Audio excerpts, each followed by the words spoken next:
Y is recorded in front of a live studio audience. I've been fascinated. We Before we came on, we were talking that we've both been watching Scrabble matches online. Hmm. What's the name of the group again? It's NASP, correct? NASPA, the North NASPA. American Scrabble Players Association. Yeah, And so this is all competitive, correct? it is very competitive. In fact, I would say that the one the It one thing has that we have in common really is that we take a very competitive attitude towards our favorite game. We're not like people who English majors who are trying to come up with fancy poetic words that nobody's heard of. All we're in for is to, in the words of one former world champion, to outscore our opponent by at least 1 point, being the object of the game. So And so how do you make the leap from casual Scrabble player, like you said, looking to best your friends with the perfect score, to wanting to take this competitive? What was your journey into this world? it's probably best, yeah, if I start with my own personal journey. I apparently come from a long line of board game players, avid board game players. I didn't know this until I started reading my late father's autobiography he wrote before he died last year at the age of 100, and he was talking about how his on Sundays when he was growing up in the early 20th century, his father would invite all the neighborhood kids over to play board games, and he figured that this was something that a good father should do. My father, may he rest in peace, was a terrible loser at board games.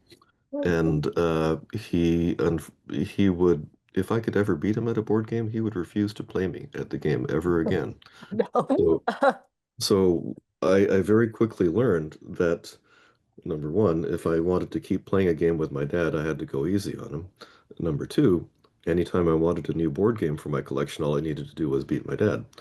So Mm. we played a lot of games, but Scrabble was one that we returned to every now and then because I grew up in a very word-oriented family. My dad was a linguistical anthropologist, but he could speak 40 languages, Wow. and we had dictionaries piled up on every corner of our dining table for every meal, so we could look up words when we wanted. And so I had the experience of playing Scrabble as a child, which most people do, and maybe a little bit more seriously than others. And then uh, I did a few things. I got a degree in mathematics and computer science and classical studies, and I went to work for a publishing company a printing company in France for a few years because I wanted to do database-driven software, the database-driven publishing typesetting, which just something that I like doing.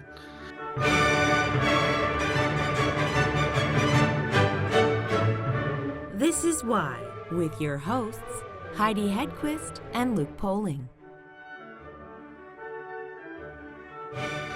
But I found that living in France, I was losing my English fluency because I speak a few languages, among them French, English, Japanese, French, and a bit of Spanish, a bit of German, and a little bit of Thai and some Greek and Latin. But the I find that if you don't, languages are things where you definitely, if you don't use it, you lose it. And if you immerse yourself in an environment where everybody's only speaking one language, that's eventually the only thing you're going to be able to speak. So I was walking past this toy shop in 1989 in Nancy in the east of France, and I saw an ad.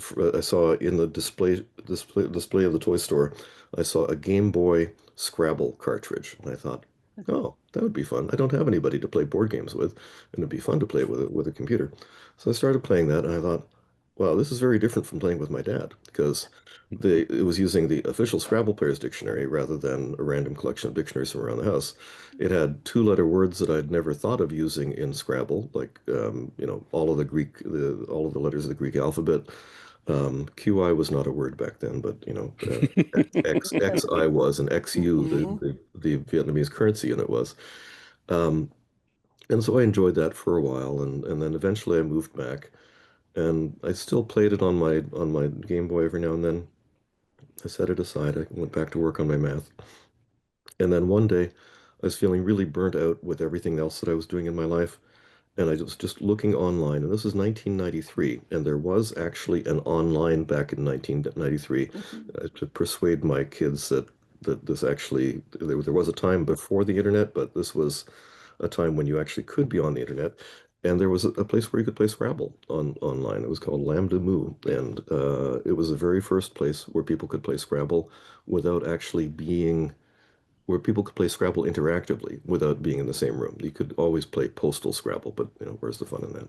Right. Right. So I started playing online, and I met some people who played more or less the way the computer did, and I like very, very well.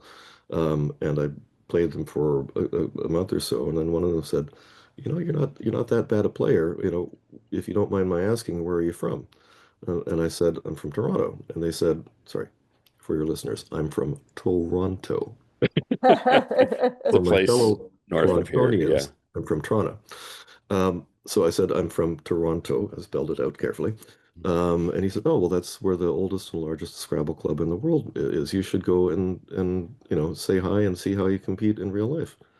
I said, "Why would I want to do that? Like play Scrabble with a bunch of strangers?" And this is actually that's the sort of tipping point or obstacle or whatever. It's the biggest problem that we have as a membership association is getting people to make the leap from enjoying playing with their friends or family to joining a club to play with people who are initially strangers but then become your friends and fictive family. We ran an ad online for a while saying, "Can you beat all of your friends at Scrabble? Come find better friends." Which is more or less the path by which our people join our family, to join our tribe, join our association. So I went to the Scrabble club, and I must have been the first person to walk through the doors of that club and say, "Hi, I heard about you guys online." Like this is like, what is online? And well, you can't be any good if you've never played in a club or tournament. So we'll pair you against the weakest player. I played a lovely old woman named who's no longer with us, named Idell Weinstock. And she looked at me at the end of the game and said, "I don't think we're ever going to get to play again, but that was fun." And then I got to play with the experts after that. And then I got more and more into the game. It started occupying more and more taking up more and more of my energy, more and more of my time.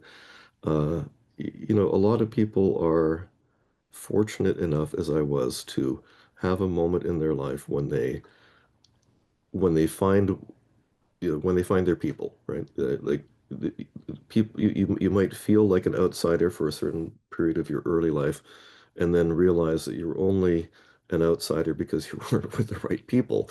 And when you find your people, you think, "Oh, well, why didn't I think of doing this earlier?" So, and everybody who starts playing Scrabble at a club has this experience. And it's a really transformative one for people because at least, 20, 30 years ago, people who were obsessed with word games were a little bit more stigmatized than they are now, right? It was, you know, nerds versus jocks or whatever. And nowadays because there's such a wide variety of interests that are accessible to people, and it's easier to form communities online with the people that share your interests.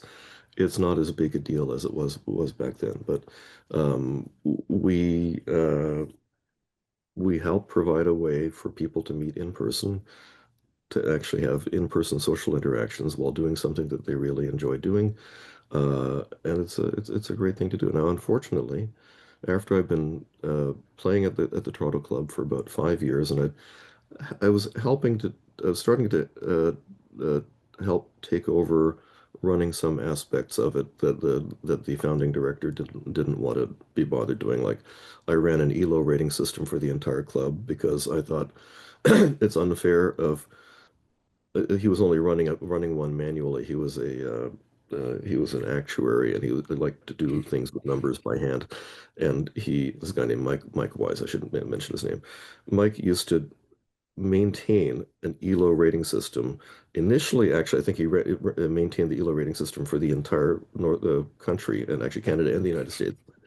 later on just for the club, but then later on when I joined it just for the experts. And I said everybody should have an ELO rating because you really want to know where you fit in a club. And, Mm. if you're playing competitively, you want to know, am I better than that person or worse than that person?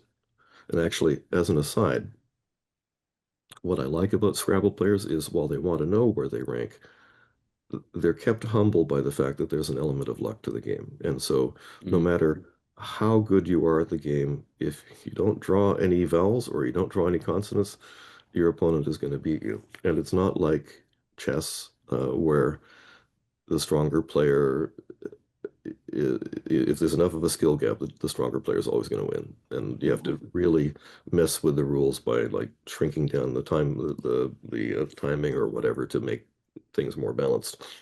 And it's not like bridge, where if you lose, you can always say it was your partner's fault and it Mm. wasn't you. Right. When you lose a game of Scrabble, sure you can say that, yeah, it was the bad tiles, but you also have to say, nobody's perfect and nobody can overcome luck, and it gives you a healthier attitude towards things. So this is actually one of the things that I like about people, about Scrabble players. But so I'd been playing for about 5 years when the club director, Mike Wise, passed away quite suddenly and unexpectedly of an aggressive form of cancer. And because I was already running the stats for the club, people asked me if I would take over running the club. And not knowing any better, I said, sure. And it was not a matter of those who can't do, those who can do, those who can't teach, or in this case, administer. But I found that in fact I was better at running a club than playing Scrabble, which it pains me to say, 'cause I think I was a good, I think I was, and I think I am still a good Scrabble player, but I'm never going to be the world champion. I mean, at best, I'm an expert player. I'm not a master player or a grandmaster player or whatever. And I'm and when I think of me at best, I'm thinking of myself 30 years ago when my brain was 30 years younger and I was that much faster. So I started running the club, and first thing people said was, you have to run our tournament for us. We have an annual tournament, attracts people from all over the country. I said, oh yeah, I forgot about that. I had thankfully enlisted the help of two other people because I had said that I can't run the club all by myself. So I had two friends, both named Lisa, who helped me run the first tournament. And before I ran the first tournament, I was thinking about the way that Mike used to run his tournaments. And this was, I mean, he was old enough that when he went to school, he was using punch cards and paper tape. And when I did my computer science degree, the very first year we were using punch cards, but after that, we were all typing things into terminals. And by that time, by 1998, I had my laptop computer, and I was looking at the way Mike used to do it. Mike used to do everything by hand. You'd have paper scorecards, and at the end of each round, he would collect everybody's scorecard like once an hour. All the scorecards come in. He has a stack of 100 scorecards. He sorts them out very carefully, and then he decides who's going to play each other the next round. And this could take like 15 minutes. And I thought, that's crazy. I'd rather spend the extra 15 minutes playing Scrabble, and I'm sure everybody else would. So I I wrote the first version of a computer program that would manage this process, and people liked that because that meant that over the course of the day they could play. The time savings would let them play an extra game of Scrabble, which is the whole point of it. And people said, "Hey, can you come and run a tournament like that for us in Boston?" And I said, "Will you pay me to go?" They said, "Sure." I thought, oh, this is a career path I'd never thought about. And so this sort of completely got out of hand to the point where pre-pandemic, I was traveling around the world going to run tournaments in Malta and Bangkok and wherever the World Championships happened to be. Um, Wow. and I was, running. I was away from home for 3 months of the year. I have a very forgiving and understanding wife who filled in more for raising our children during those times. But I do have memories of. I have a vivid memory of missing my older son's fourth birthday. Not missing it actually, but having to remotely attended from Mumbai in India, and Wow. all of his, this is like when was it now? 2007 that I was attending by Skype or whatever it was back then. And all of his 4-year-old friends thought they didn't really understand what was going on. They thought I was like, hiding in a closet somewhere, not on the other side of the world. But so I enjoyed doing this for a while, and then in 2009, there was a sort of seismic change in the way that Scrabble was organized in Canada and the United States. In that the trademark owner in North America, Hasbro, said that they were tired of paying a group of people a large sum of money to organize an activity that was only of interest to maybe 10,000 people. And as much publicity as it brought in for them, they wanted to spend their marketing dollars in another way, which I understand. And they said, we'll give you a year to figure out how to transition to a player-funded model, and we'll pay to gather a group of you together to decide how you're going to proceed forward with this. And I was one of the people that, because at that time I was working as the webmaster for the National Scrabble Association, which ceased operations in 2009. Actually, I should back up a little bit. You can figure out how to edit this or not. Yeah, well, yeah.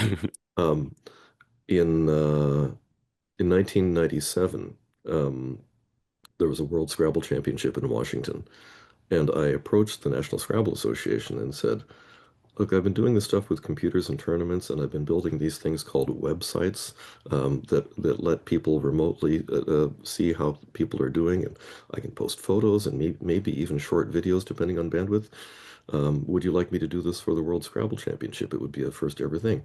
And they said, nah, this is Yeah. probably just a passing fad, Right. you know. Of course. So I said, well, okay, can I come and work at the event? And they said, yeah, we could use you as a word judge. And this is back when, so in Scrabble, if you play a word and your opponent doesn't like it, they have the option of challenging it. And whoever loses that challenge loses their turn, at least under North American rules. Back in 1997, if they challenged it, what they had to do was they wrote the word down on a piece of paper, and a runner came and got it and took it over to people who had stacks of dictionaries in front of them, who would look it up in the dictionary. And I was one of those people, one of the word judges. And so I was there on site, but on the side, while I was in between looking at words, I was typing the standings into my laptop. I was taking pictures. I was posting them on a website, which is still somewhere online. And at one point, a couple of days into the event, uh, my boss at the time at the National Scrabble Association got a call from the Times, the London Times, the newspaper, saying that they wanted to talk to the person who was posting the results online. And she said, nobody's posting the results online, but I can put you in touch with our PR person. And they said, no, that would be boring. We want to talk with this person who is posting things online. And so then she had to look around to find out which of her employees had a side gig, and I had to confess at that point. And she was reasonably good-natured about it. And a few years, actually a few months after that, she reached out to me and said, I think we need to have a website for our association, and I think you're the guy to do it. So Mhm. from 1998 onward, I was running the association's website. So fast forward back to 2009, and when Hasbro shut down the National Scrabble Association, I was one of the people that was called together to say, you know, what's the way forward? How can we make this thing that's been built up over the decades continue on? And so there were 10 or 12 of us. We decided at one point that we needed to, for organizational purposes, we needed to choose someone to be the head of our committee or the organization. And we went around the table that we were sitting at, nominating people. The first person nominated the person sitting on my right, who was a uh, Texas forklift millionaire named Chris Cree, who comes from a wealthy oil family, now my good friend. And he said, everybody said, Chris should run the organization because he's the only businessman among us. He's the only person who knows how to do things with money. And everybody said, yeah, that sounds great. Chris can be it. Chris can be it. Chris can be it. So, and everybody except for we go all the way around the table, and there's one last person, and we think it's going to be Chris unanimously being acclaimed as the new head of our whatever organ. Just a second, I'm gonna. Okay. Hmm. That Chris is that we go around the table, and we think that Chris is going to be unanimously acclaimed as our new organization head. When the very last person says, I disagree. I think Chris is a fine person, but uh, I believe that acclamation is anti-democratic, and no matter how much we like one person, we always have to be presented with a choice and have a democratic process. And everybody else is looking at him. I mean, we all know him pretty well. He's a really nice guy that's sadly no longer with us, named Steve Pellenin, and his heart was in the right place. He's a labor union activist and so on. But he said, I nominate John, looking at me. And I said, and everybody said, oh, yeah, John would be, I guess, okay. He certainly knows the technical details, but, Chris would probably be better. And then I said, wait, I haven't accepted the nomination yet. And I said, I'll um, I'll tell you what, I'm happy to run jointly on a slate with Chris because everything Chris knows how to do, I don't, and vice versa. Like I know all the technical details. The way we put it was in terms of Star Trek, the original series, he can be Captain Kirk and I can be Mr. Spock. Um, and Perfection. that and everybody around the table, except for one person, said, that's even better. Let's have a vote. Yes. And so 2009, I went from, at that moment, I went from enjoying playing Scrabble with my family to enjoying playing Scrabble competitively to telling people at a club how to play Scrabble, to telling people at other clubs and tournaments how to run Scrabble, I was already sitting on some committees at that point, so telling people how to tell people how to play Scrabble. Finally, I reached the apotheosis of this chain of whatever it is. And I reached the point where I was the person who was telling people how to tell people how to tell people how to tell people how to play Scrabble. And so, you know, I still managed to play like one tournament a year or so, and I keep my rating up and I keep my activity up. The only reason that I get to play in one tournament a year, by the way, is uh, again with the new association, just as with the Scrabble Club. We realized that the very first item on our agenda was we needed to organize the annual National Scrabble Championship. And we were talking about what do we do about this? Can we improve it in any way? And I said, speaking from my own point of view, I want there to be an opportunity for people like me to play Scrabble, people who spend all of their lives directing clubs and typically can't play in their own events. I want there to be a side event, an early bird event where they can play Scrabble. And so that's since then we've had an early bird and a late bird event for our national championships, and it used to be only for tournament directors, but then everybody else said, "Well, we want to play more games too." So now it's sort of anybody's welcome to, but it's still heavily biased towards staff and directors. So um, that's the short answer to how I became a Scrabble player. Amazing. The story actually goes on from there, but the beer lexicography rather than Scrabble. It's it's so interesting. So one of the things that kind of early on when we were doing research for this was, is there a difference strategically between playing against friends, trying to best, I'm just throwing a name off the top of my head, trying to best my mother in this, Mhm. um, versus playing competitively. I know competitively there's a time element of is a la chess where you're Mhm. tapping timers back and forth. But is there a difference in strategy playing against somebody of this rank and this ilk versus just a casual game, if there is such a thing? That's an interesting question. I mean, in terms of the mechanics of the game, when we play competitively, we always play one-on-one. So you might play for fun with three or four players. We don't do that competitively because there's too much of an advantage if you're sitting to the left of a weak player who might set you up with an opening that a stronger player might not. We do, as you say, play with a chess timer, so everybody gets 25 minutes to make all of their moves. plus an overtime penalty. You don't lose immediately if you go overtime like you do in chess. And then we play with some we've got rules, right? We've got like a 40-page rule book. A friend of mine who organizes poker tournaments said, how can it take 40 pages to explain how to play Scrabble?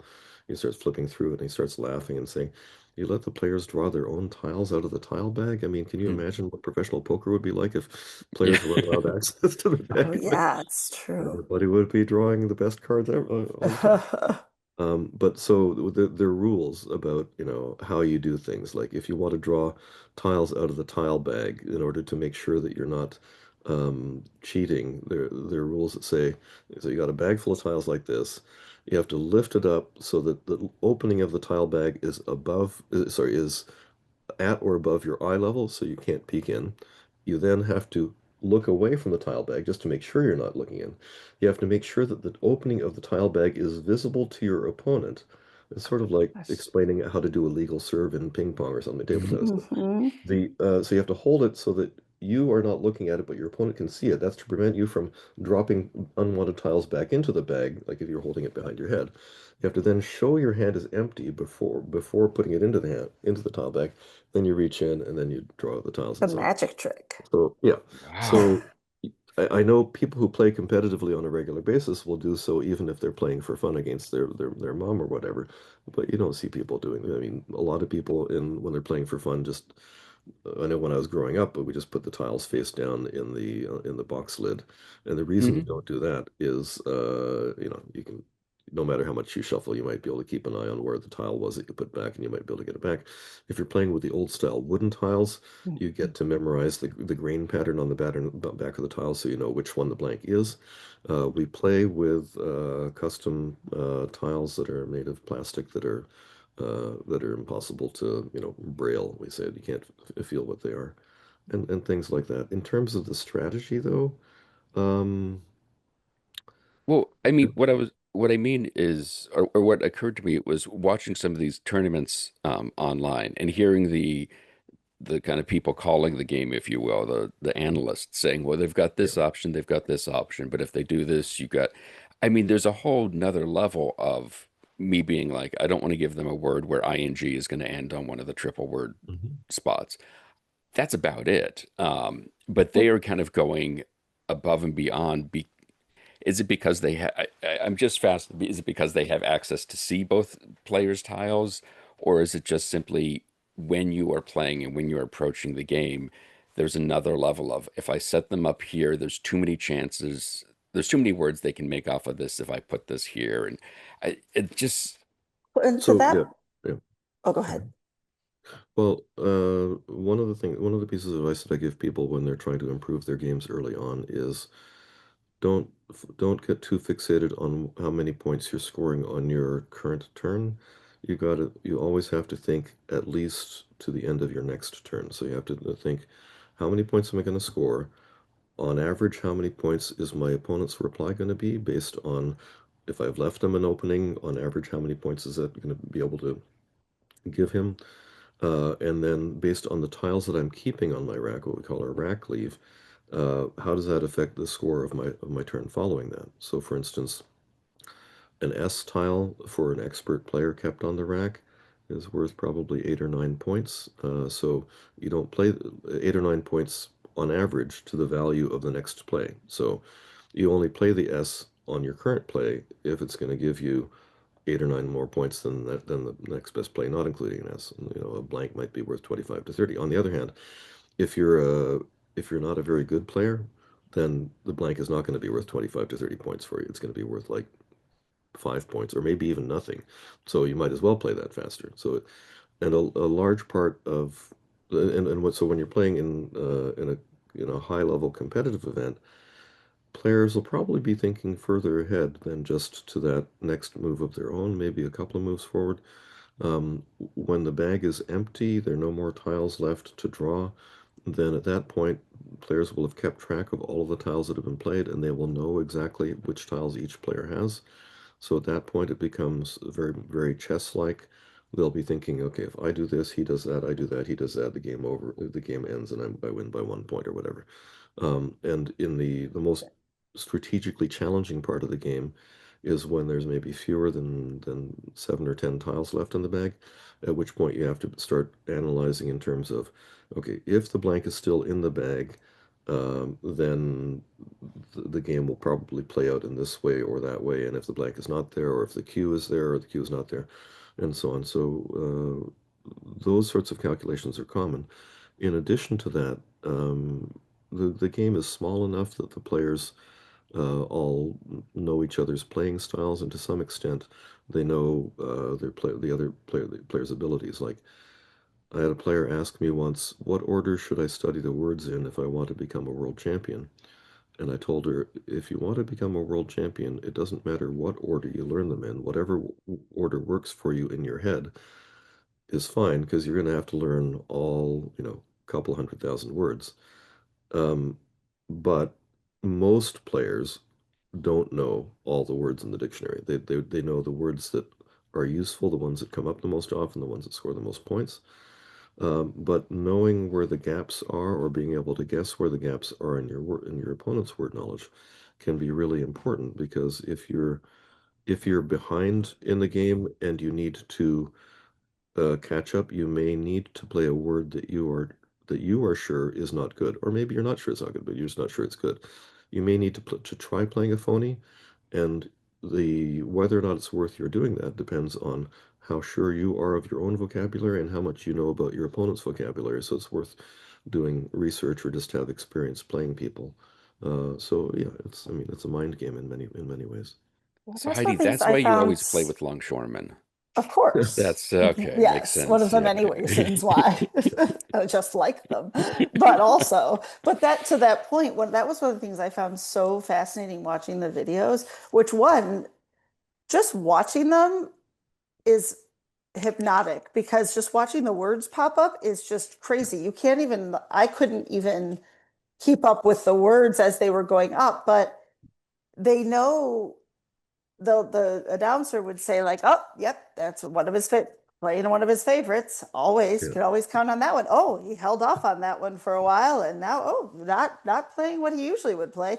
Would have thought he would have done that, but clearly was holding out for that one." Interesting, like that they have their favorites that they play at certain times, not just based on the way the board is falling. I mean, obviously on how it's falling, but still, like there are Yeah. favorite words. It's amazing. There's so many levels. And yeah, and actually another level to that is when you make a play, if you don't use all of the tiles on your rack, your opponent at a high level, your opponent will immediately start speculating as to which tiles you kept on your rack. Like, oh, he wouldn't have played that if he had the S on his rack. So there's a good chance that there's still an S in the bag for me to draw on, that sort of thing. So And the best is Wow. when they go down with like a 3-letter word, and it gets like all the points. It's like, oh, and coming in with, I don't know however many points is like, ooh, the big word of like boo, like yes, which I know isn't Do the yeah, right one, but yeah. whatever it would There's be. as you learn to play the game, you go through phases of deciding, of thinking that words of different lengths are the most important ones. And players tend to start off, we tell people to learn all the 2 and 3 letter words first, and because it's not that many of them, it's like about 100 2-letter words and about 1,000 3-letter words. And it's something you can learn easily over the course of a month if you put your mind to it. But so to start with, you'll get games where people have very sort of dense crossword-like patterns of words where there's not enough space to add things on the board. And then Mhm. at a certain point, they get bored of doing that. And that's a very effective style of play, actually, because if you can keep the board closed, it makes it hard for people to play their seven tile plays Yeah, to get the makes 50 sense. point bingo bonus. But at a certain point, if you know enough words, you'll always be able to find openings. And when you play enough players like that, then you realize, oh, you need to learn all the 7-letter words too. And so people start focusing on the 7-letter words. And then once you know all the 7 or 8-letter words, or most of them, you realize, well, that's not all the game either, because maybe you've learned the twos, threes, and fours early on, and the sevens and eights afterwards for those 50-point bonuses. But there are a lot of times where the best play is a 5-letter word, mainly because of the way the board is structured, where you can hit both a triple letter and a double word at the same time for like a 50 or 60-point play. And so you need to learn the five-letter words, the good five-letter words probably even before you finish learning the four-letter words. So, but as I said, if you want to become the world champion, you need to set aside a year to learning all of the words in the dictionary, which I'll never have the time to do. So your kids, do they like it? Do they prefer Boggle? Like, Um, my older son did kind of the opposite to me that my dad did. He beat me once at Scrabble and then would never play me again. He said, "Oh, okay, I know I can beat you now." I have the victory. Wow, Smart, that's smart But man. he he also I took him to uh I took him to Nairobi for his 14th birthday to the World Scrabble Championships the year that they were there. And he played in a side event for youth players while I was helping to run the event. And due to a quirk in the ELO rating system there, because none of the kids there had ratings, and they were assumed to have a median rating of or average rating of 1600, he ended up with a initial ELO rating of over 2000, which is a very high rating. It's like Yeah. way higher than mine. And he was the highest rated youth player, and I think at some point the highest rated player in Canada at all. Wow. And so he realized at that point that there was no benefit to him continuing to play because he'd have to study for a year to actually push his rating further up. He played in some fun events afterwards, but he's moved on to uh, uh, other competitive pursuits. He plays Magic the Gathering and he plays volleyball. And my younger son, that's he likes playing board games. I mean, I've got a shelf full of a couple of hundred board games over there that I'm looking at, all sorted alphabetically. I think his Nice. favorite game right now is either Terraforming Mars or Magic the Gathering. But Nice. they've both, I think, acquired a healthy sense of competition. That is to say, they like to do competitive things, but in the end, it's not a big deal to them as to who wins or loses. They like winning, but Yeah. actually, my younger son was for a while a real Monopoly shark. Oh, And mm. that's a rough one.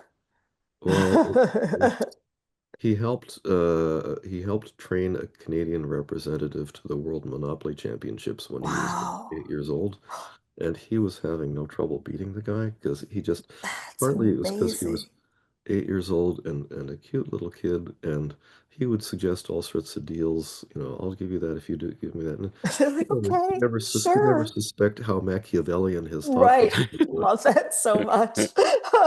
This traumatized a journalist friend of mine so much he ended up having to write a book with a book about board game psychology, with a whole Wow. chapter devoted to how he felt losing to my son at Monopoly.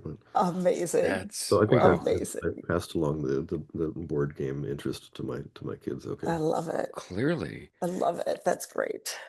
And Heidi was saying with the watching the championships that there's always like with these people have these words. When people are watching this, are they watching it in person? And do they all applaud when somebody plays their word? Is that their Margaritaville or their Stairway to Heaven? So when people go to attend a Scrabble tournament in person, especially a championship, they go there mainly because they want to play, and they want to play all the games that they can. So we structure the event so that everybody plays 7 games a day at the national championship. Everybody plays 7 games a day for 4 days, which is actually a pretty grueling schedule. We tell people not to try it until they've played a few smaller tournaments, Yeah, loosened up, certainly. yeah. And then on the fifth day, we take the top two people from the first 4 days and start getting them to play a best of five or best of seven, depending on the year finals. And everybody else plays a few more rounds to determine their final rankings below second place. And then everybody goes to a theater that we set up where we're streaming the live stream in. And at that point, yes, there's a lot of applause, cheering.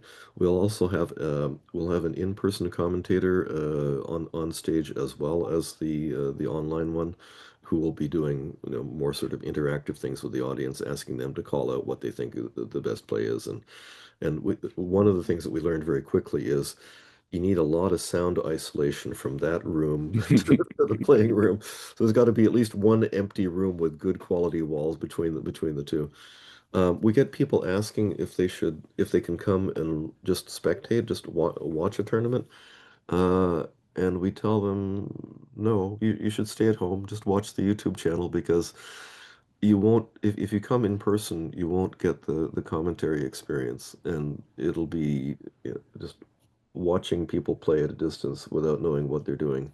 It's not as much fun. But we do have, if you watch the YouTube channel and you think, I really want to do that, the best way to the best next step is actually go onto a website that some of our players have built up called woogles.io, woogles.io, which is it's an online version of the tournament experience. You're playing according to tournament rules with people, with identifiable people that you might end up playing the world champion on that, or you don't have to if you don't want to. And then if you like that, then you should look on our website to see where the nearest club is, or the nearest upcoming tournament is, and then see how that is. There is a little bit of a learning curve to learning how to play in person. Like Scrabble is a surprisingly mathematical game as well as a vocabulary game.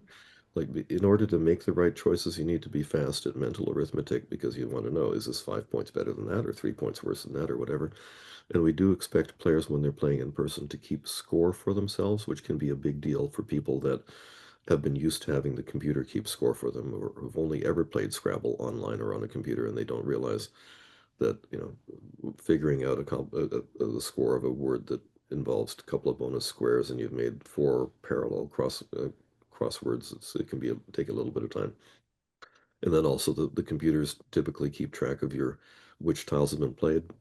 That you're allowed to do in person, but you've got to actually do it in person. So you've got to have a list of all the tiles and cross them off as they go. So, but uh, I know that during the early years of the pandemic, when we were shut down and we were only online, people really missed the physicality of the board itself, as much Mm, as they did the social interaction with people. So there's something different about physically picking up a tile and putting it on the board compared to just moving your cursor and clicking. And we spend too much of our time on the computer clicking and typing, and it's nice to yeah. actually move things around in the real world. Can you walk in off the street and sign up for a tournament, or do you need to qualify in another smaller tournament or sub tournament Yeah, before? that's a good question. I mean, most tournaments you can walk in off the street and play. Most tournament directors would strongly recommend that you attend their club at least once so that you can uh, learn the mechanics of playing and mechanics and the etiquette. But there have been cases where people walk in off the street, and it's actually, if you've played a lot online, it's not a huge impediment. It used to be that we would find people that showed up at a club or tournament for the first time would not be very good at time management of their game, and they Mm, would exceed the 25 minutes. But people that are playing online, especially younger people, they have no trouble playing in 5 or 10 minutes, let alone 25. So, and if they've got that extra time cushion, they can work out what the details are of what they're supposed to do. It's just when people are playing at a club, it's less competitive, less serious. It's sort of a training session for playing in a tournament. If you're playing in a tournament, you're typically playing for some sort of small stakes. And so people do find that, a little bit more focusing, or, they don't like it as much if you have no idea what you're doing. They don't feel that your opponent won't feel that it's their job to teach you how to play the game at a tournament the way that they would in a club setting. But you can definitely walk into any club across the continent and say, teach me how to play Scrabble, or teach me how to play Scrabble in person. And if you want, you can go to a tournament. But usually, if you're going to go to a tournament as your very first experience, it's a good idea to tell the director that that's your plan, and ask them if, say, you can show up an hour early to just play a practice game with somebody just to figure out how the game works. mm. And what kind of stakes are we talking about here? What do you get if you are the world championship? One of those necklaces with their name spelled out in the letters, or We've talked about that. We've thought Mhm. about, it'd be nice to have a jacket or a like a necklace or bracelet, something. like that the Jacket poker would be does? awesome. Yeah, A oh, ring, jacket yeah. would be good. We might do that in future. The world championship prize I think is varied between $25,000 and $50,000.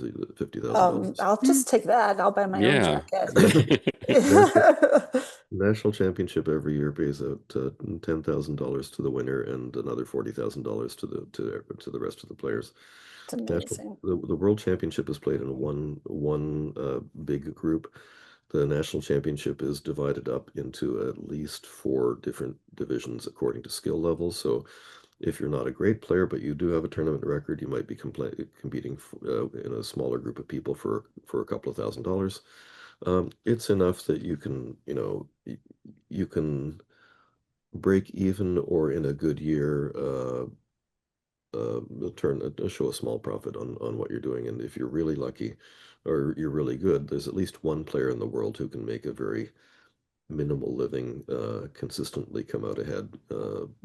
This guy named Nigel Richards, who will, uh, he's, I don't know what his lifetime earnings have been, but they're certainly far in excess of whatever his lifetime expenses have been to play Scrabble. So he's able to do that.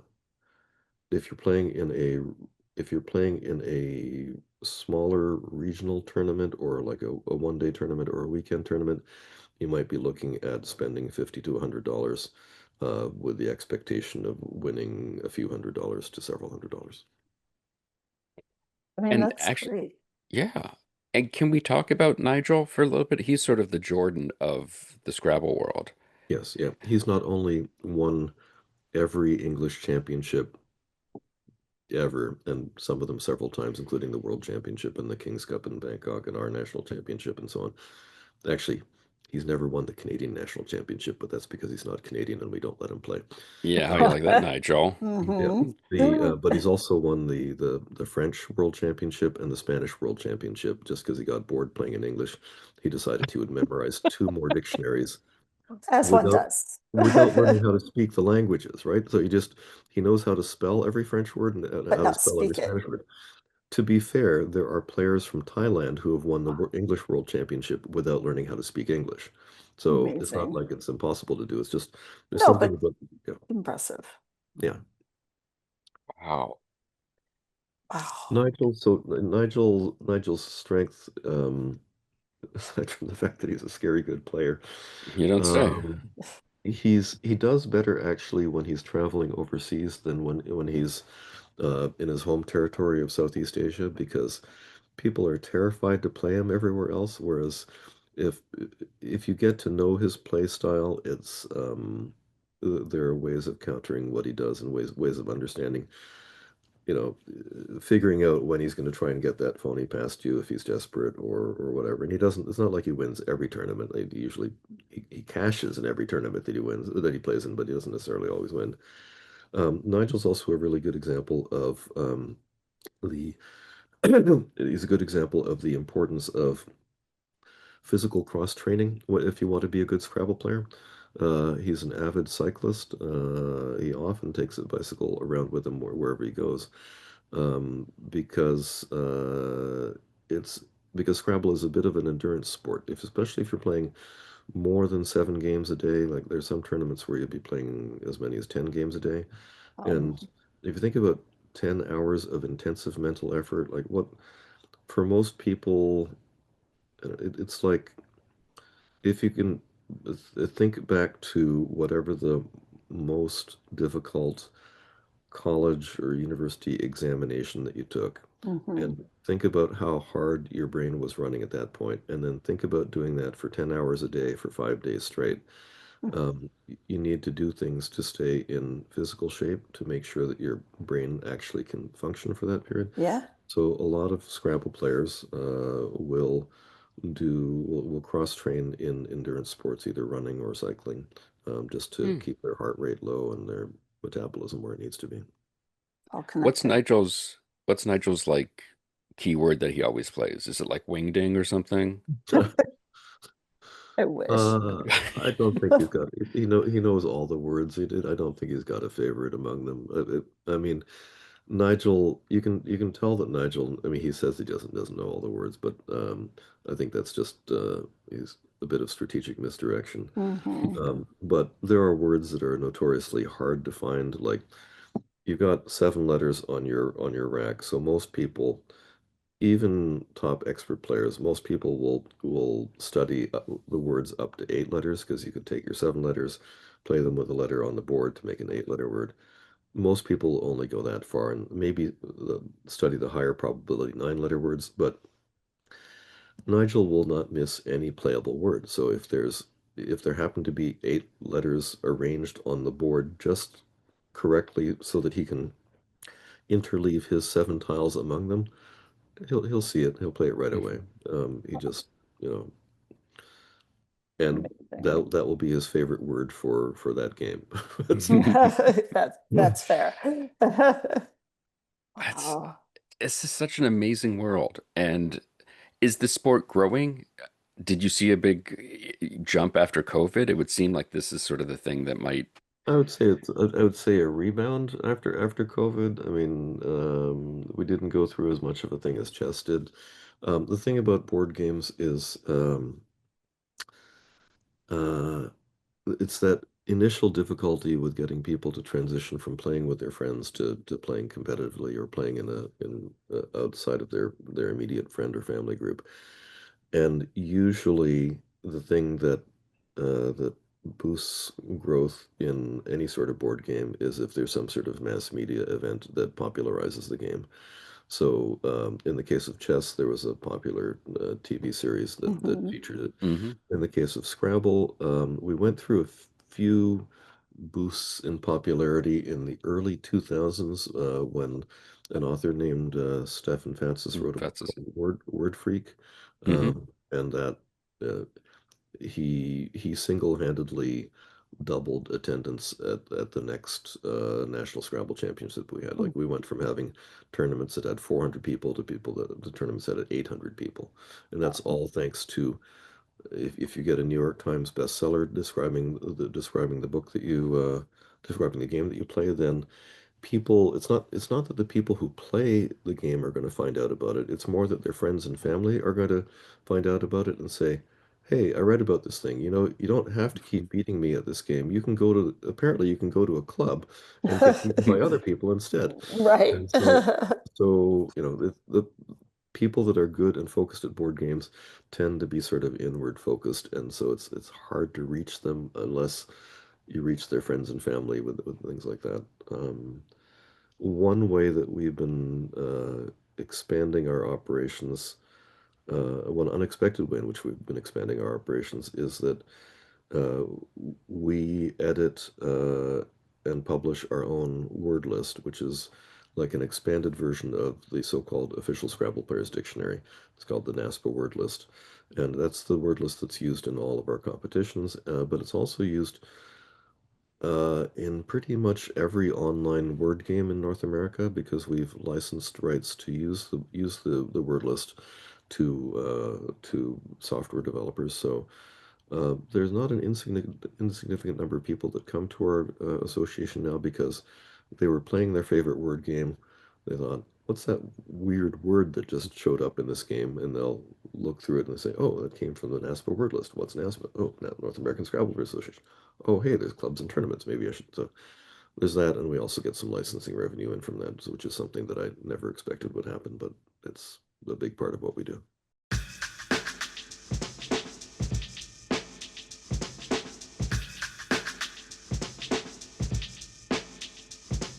For more information on the North American Scrabble Players Association and any upcoming tournaments, check out their website, scrabbleplayers.org.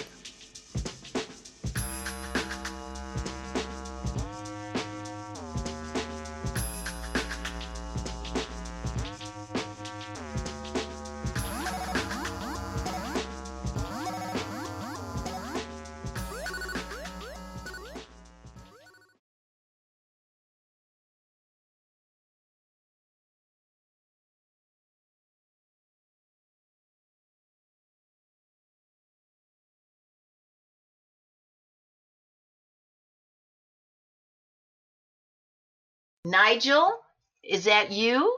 Are you here, Nigel?